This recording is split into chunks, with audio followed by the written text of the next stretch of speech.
Halo, selamat datang di channel Ruang Taktik. Di video kali ini, kita akan analisis laga Real Madrid versus Barcelona.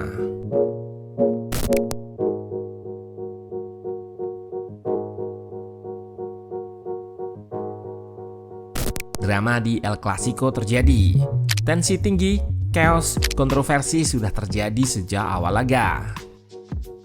Pada menit ketiga saja, sudah terjadi drama akibat dijatuhkannya Vini oleh Yamal di kotak penalti. Titik 12 pas sempat ditunjuk, namun setelah cek VAR, wasit membatalkannya. Berselang 8 menit, giliran Kylian Mbappe yang harus merasakan tendangan spektakulernya dianulir lantaran offside yang sangat tipis. Namun di menit 21, umpan terobosan Bellingham mampu membelah pertahanan Barcelona dan berhasil dimanfaatkan Mbappe untuk mencetak gol.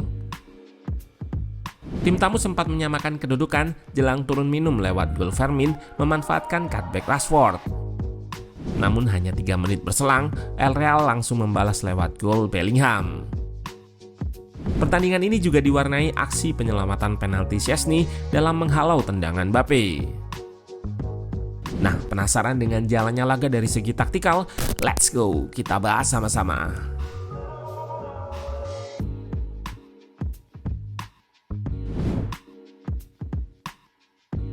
Real Madrid sebagai tuan rumah kali ini di atas kertas turun dengan pakem 4-1-4-1. Tchouaméni sebagai single pivot menopang 4 gelandang yaitu Bellingham di kanan, Camavinga dan Arda Güler di tengah, serta Vinicius di kiri.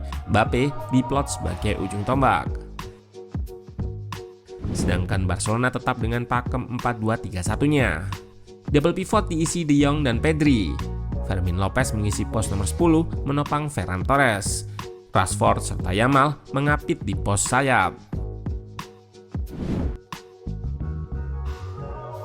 Di awal pertandingan, tensi sudah langsung tinggi. Kedua tim bermain terbuka sehingga langsung tercipta beberapa peluang. Saat kehilangan bola, Barcelona tetap naik untuk counter press yang terlihat di mana Pedri dan De Jong naik menopang 4 penyerang. Koundé juga terlihat marking Vini. Mereka mampu memotong bola di area pertahanan tuan rumah dan sempat terjadi duel. Pedri mampu mencuri bola yang bergulir ke Rashford, namun tendangannya berhasil diblok. Real Madrid asuhan Xabi Alonso ini punya ciri yang lebih agresif dalam melakukan press. Barcelona build up dengan shape 4-2 dan saat disirkulasikan ke kanan, El Real langsung lakukan press agresif. Bahkan saat Fermin turun, terlihat Huijsen mengikuti. Long pass ditargetkan ke ruang antar lini namun terhenti karena pelanggaran. Saat goal kick, 4 pemain ditaruh di depan untuk press, ditopang 2 gelandang yang naik. Namun relatif sulit melakukan press ke Barcelona yang memang punya kemampuan build up pendek tinggi. Meski sudah di marking 1 versus 1 dan diikuti naiknya Carreras serta Huijsen, operan 1-2 tim tamu bisa membuatnya lepas dari press. Terlihat salah satu peluang dari build up pendek pada babak kedua. Diawali dari memancing Vini press sehingga Koundé kosong. Arda Güler bergeser yang kemudian ruangnya diisi Yamal yang turun. Ia berhasil lepas dari kawalan Huijsen dan mengirim bola ke Fermin. Pemain bernomor punggung 16 ini berhasil lepas dari Carreras dan berada dalam situasi 3 versus 2, namun gagal menyelesaikan peluang. Barcelona juga mengincar progresi ke ruang antar lini menggunakan diagonal pass saat gelandang naik, sementara backline turun. Salah satu ciri khas dari Barcelona di era Hansi Flick adalah pertahanan dengan garis tingginya. Ide taktiknya adalah untuk melakukan offside trap. Namun kali ini Real Madrid terlihat tetap mencoba memanfaatkan garis pertahanan tinggi tersebut meski terjebak 5 kali. Di awal babak pun garis tinggi Barcelona terekspos, namun Vinicius masih gagal meneruskan serangan. Beberapa kali Madrid melakukan true pass ke Mbappe yang lakukan lari in behind. Di sini ia lakukan pas ke Vinicius yang lakukan shot namun masih bisa ditepis. Xabi Alonso nampak tidak menghiraukan jebakan offset ini. Ia tetap mengekspos garis pertahanan yang juga nampak mudah ditembus. Lihat saja pada peluang ini. Mereka hampir saja unggul cepat dengan serangan lewat pressing yang berhasil, namun offset sangat tipis.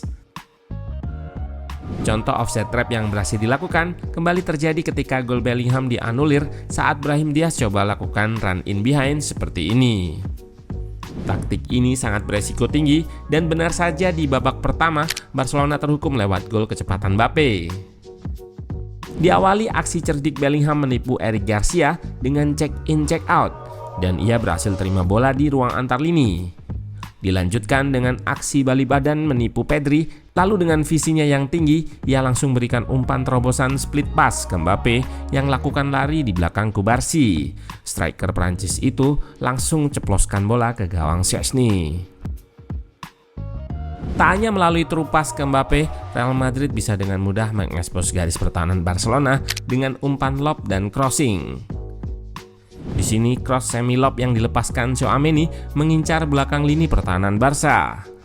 Huijsen mampu menyambut namun masih bisa di-save oleh Szczęsny.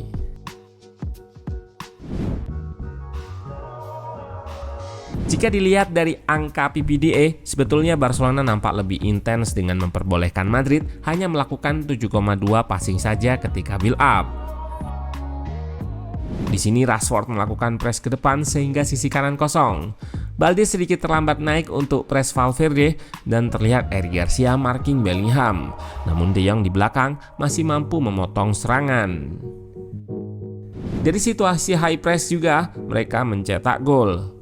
Kali ini Balde tidak terlambat press Valverde saat bola disirkulasikan ke sayap. Namun kapten Real Madrid tersebut mampu keluar dengan long pass ke Arda. Terdapat kesalahan di sini, yaitu first touch-nya tidak membalik badan dan press segera datang kepadanya. Pedri mengganggu dan bola jatuh ke Rashford yang ia lanjutkan ke Balde. Fullback kiri ini berikan kembali ke Rashford yang dengan cerdik kirim cutback ke ruang terbuka di depan back yang dimanfaatkan Fermin untuk cetak gol. Dari segi peluang, tim tamu tidak begitu mengancam. Gol tadi juga lebih karena kesalahan Madrid ketika mendapat press. Sementara Madrid, selain mengekspos backline langsung, mereka juga mengandalkan serangan melalui quick counter. Diawali dari pressing tinggi ke Eric Garcia, ia mampu melepaskan bola ke ruang antar lini di belakang gelandang El Real. Namun Valverde berhasil memotongnya dan dilanjutkan Huijsen jadi quick counter. Di sini Carreras yang overlap lakukan cutback ke Bellingham yang bebas di luar kotak penalti. Dari situasi-situasi perebutan bola, Real Madrid bisa menghasilkan peluang. Kembali long pass kali ini yang dipakai untuk mengekspos ruang antar lini, namun digagalkan Militao. Dilanjutkan quick counter ke Arda Güler yang berada di sayap. Ia melakukan umpan terobosan ke Mbappe yang lakukan run in behind, namun bola masih terlalu jauh. Quick counter Real Madrid memang sangat sulit dihentikan, bahkan Pedri sampai harus menarik Vinicius untuk bikin tactical foul. Dari foul tadi, El Real berhasil mencetak gol. Diawali dengan free kick ke sayap, Vini di sini mampu menang duel dan lakukan cross yang disambut Militao. Tandukan bek Brasil tersebut jatuh di tiang jauh dan mampu diselesaikan oleh Bellingham di depan mulut gawang. Salah satu kelebihan Real Madrid walau tetap melakukan high pressing adalah kecepatan untuk recovery atau kembali ke shape bertahan dengan cepat. Lihat ketika mereka kehilangan bola di sini, terlihat 8 pemain berada di depan. Namun 10 detik kemudian, pertahanan Madrid sudah terbentuk dengan 8 pemain di belakang. El Clasico kali ini menjadi milik Real Madrid. Quick counter yang jadi ciri khas mereka masih tidak mampu diantisipasi oleh Barcelona. Terlebih kali ini, backline mereka juga terlalu empuk untuk ditembus umpan-umpan dari tengah.